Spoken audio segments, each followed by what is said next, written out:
Hi all, Wolf Lord Rho here. Big thank you to everyone for all the birthday wishes. Yes, I had a fantastic time. The big changes just keep on rolling.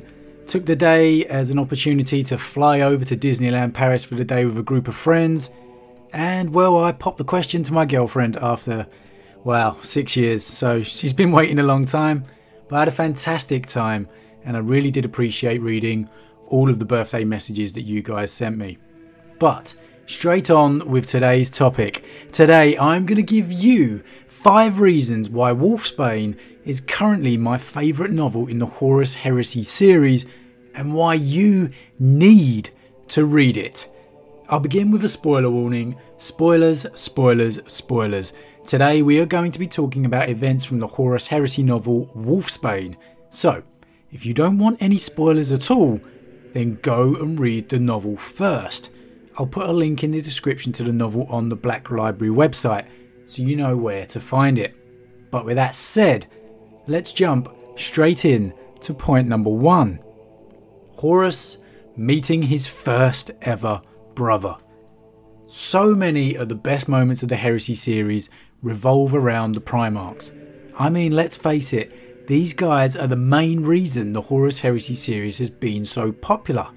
It gives us a glimpse into the life of the Emperor and his Primarchs, their interactions, their relationships with each other and with their father. All of us fans of the lore yearn for more snippets and scenes of their lives, especially that of pivotal moments such as them meeting each other. And here we have a full chapter dedicated to Horus Lupercal meeting his first found brother, Leman Russ. We get to see the Emperor and Horus's relationship, Horus's pangs of jealousy at realising he will have to share his father's attention, the Emperor's happiness at finding Leman and his pride at what he has become, and see his human understanding at Horus's emotions on the matter. He understands that Horus is going to feel a little jealous and he tries to comfort him. Such a fantastic insight into these major characters. And that's before we've even spoken of Horus and Russ's interaction. It's really one of the best character building chapters in all of the Heresy. And Guy Haley, the author, really did a great job with these characters here. Reason number 2. We get to see the beginnings of Belisarius Cawl. Such a polarising figure for so many people. But there is no denying he is one of the most important characters in the current 40k timeline. The creator, or the founder of the Ultima founding along with Rabute Guilliman.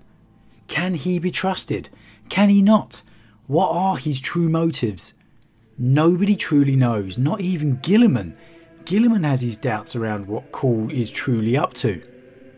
But here, we get to see him before he becomes a major player in the fate of the Imperium. And whether you trust him or not, it's good to get a little more background on this character. And here we really do delve into the beginnings of him. Number 3. Sanguinius's arrival at Terra. We get to see the arrival of the Angel to the throne world, and the sheer celebration it causes among the populace. The opportunity it provides to boost the morale of the mere citizens of the Imperium, of Terra.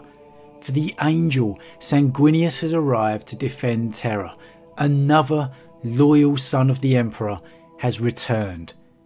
And is there any better symbol of Imperial loyalty and goodness than him, the Angel, the son of the Emperor? We get to see him welcomed by Malka Door and none other than 3 of his brothers, Rogel Dawn, Jagatai Khan and Leman Russ, and then the conversations that follow. How often are we treated to Malka Door and 4 Primarchs in conversation? Not very often, and it's a great conversation at that. Sanguinius sensing Malka Door probing his mind for deception, and he actually uses his own psychic power to shield a little bit of the Imperium Secundus, making sure Malka Door doesn't see that. Dawn laying out his plans for Beta Garman and stalling the War Master so that Guilliman can have time to arrive with his legion of Ultramarines. Russ informing his brothers of his intentions to leave. Sanguinius informing them of what's been going on with the Lion and with Guilliman, why they aren't at Terra with him. It's such a fantastic piece of writing, and no character feels miswritten or out of character, which so often happens with the Primarchs, but not here. All feel true to their characters. Number 4, Malka Door and Russ. Malka Door has become quite possibly the MVP of the Heresy series. The mysterious right-hand man of the Emperor, his only friend and confidant, the uncle and substitute father figure to the Primarchs, the human voice of the Imperium. We've seen him lower and humble himself down to such tasks as processing refugees as they are brought behind the palace walls for safety. And then we've seen him confront free Primarchs and bitch slap them like scolded children.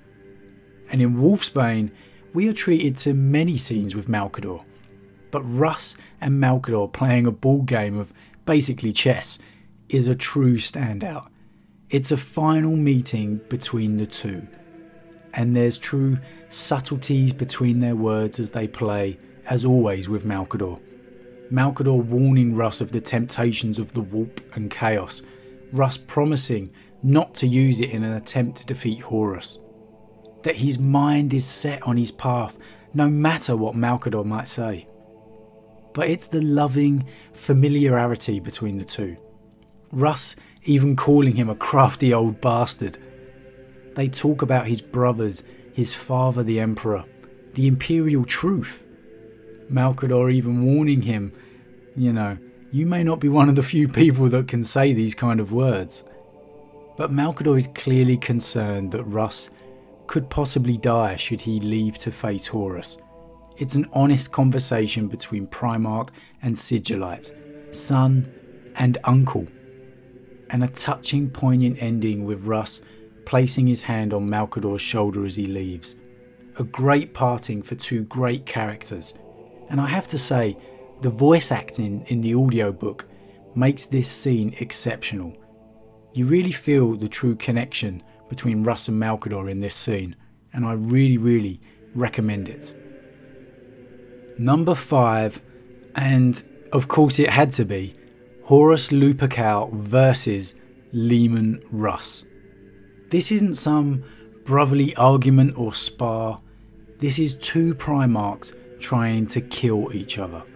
And oh man, it's epic. From Russ and his wolves boarding the vengeful spirit and fighting their way through it, to Russ's dismay when he finally lays eyes on what's become of his brother. The words between them, then the fight itself. Russ desperately giving everything against this enhanced monster that was his brother, all the while keeping track and making sure the escape route for his sons remains open. For his sons, because he knows he's not leaving. He came expecting to die here.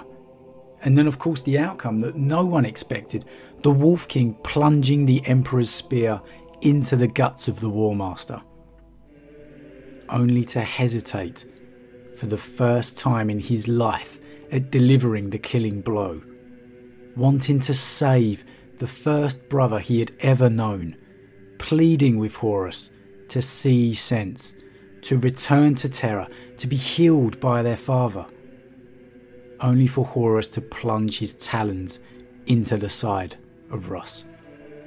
Ugh. And then of course the sacrifice of the wolves in saving their Primarch, rushing to their Primarch's side, throwing themselves fearlessly at the War Master to save Russ, to enable him to be dragged away to safety. As they're pursued through the vengeful spirit by Horus and his legionaries. Oh, I get goosebumps just thinking about it. It's such an epic conclusion to the entire book. The entire book builds up to the moment of confrontation between Russ and Horus so well. From their very first meeting to all the references to what Horus has become and that Russ has no hope should he go to face him. Arguing with his brothers before he leaves, the solemn goodbye with Malka Door. It all builds so well to Horus versus Russ, and boy, it doesn't disappoint.